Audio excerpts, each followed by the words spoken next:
Mapagpalang araw po sa inyong lahat. Ngayon po ay araw ng Biyernes, 5 ng Disyembre. Biyernes ng unang linggo sa panahon ng pagdating ng Panginoon. Pakinggan po natin ngayon ang mabuting balita ng Panginoon. Pagbasa mula sa aklat ni Propeta Isaias. Ito ang sinasabi ng Panginoon, hindi magluluwat. Ang kagubatan ay magiging bukirin, at ang bukirin ay magiging kagubatan. Sa panahong iyon, maririnig ng bingi ang pagbasa sa isang aklat, at makakakita ang mga bulag. Ang mababang loob ay muling liligaya sa piling ng Panginoon, at pupurihin ng mga duka ang banal ng Israel. Sapagkat ang malupit ay mapang-upasala ay mawawala na, gayon din ang lahat ng mahilig sa kasamaan. Lilipulin ng Panginoon ang lahat ng naninirang puri, mga sinungaling na saksi at nagkakait ng katarungan sa mga matuwid. Ito ang sinasabi ng Panginoon, ang Diyos na tumubos kay Abraham tungkol sa sambahayan ni Jacob.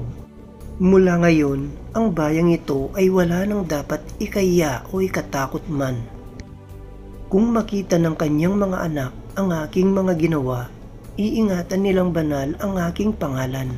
Igagalang nila ang itinatanging banal ni Jacob at dadakilain ang Diyos ng Israel. Ang mga nalilihis sa katotohanan ay magtatamo ng kaunawaan. Ang mga matigas ang ulo ay tatanggap na ng pangaral. Ang salita ng Diyos. Salamat sa Diyos. Salmong tugunan. Panginooy aking tanglaw, siya'y aking kaligtasan. Tanglaw ko'y ang poon, aking kaligtasan. Kaya walang takot ako kaninuman, sa mga panganib kanyang iingatan. Kaya naman ako'y walang agam-agam. Panginooy aking tanglaw, siya'y aking kaligtasan. Isang bagay lamang ang aking mithiin, isang bagay itong sa poon hiniling. Ang ako'y lumagi sa banal na templo, upang kagandahan niya'y mamasdan ko at yaong patnubay niya ay matamo. Panginooy aking tanglaw, siya'y aking kaligtasan. Ako'y nananalig na bago mamatay, masasaksiyan ko ang iyong kabutihan na igagawad mo sa mga hinirang. Sa Panginoong Diyos tayo'y magtiwala, ating patatagin ang paniniwala. Tayo ay umasa sa kanyang kalinga. Panginooy aking tanglaw, siya'y aking kaligtasan.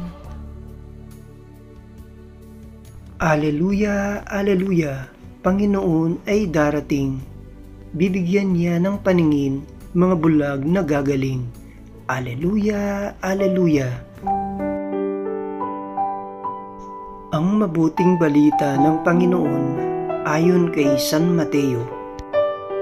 Noong panahong iyon, pag-alis ni Jesus sa lugar na iyon, sinundan-sundan siya ng 2 lalaking bulag. Sumisigaw sila ng wika, "Anak ni David, mahabag kayo sa amin." Pagpasok ni Jesus sa bahay, lumapit sa kanya ang mga bulag. Tinanong sila ni Jesus, "Naniniwala ba kayo na magagawa ko ito?" "Opo, Panginoon," sagot nila.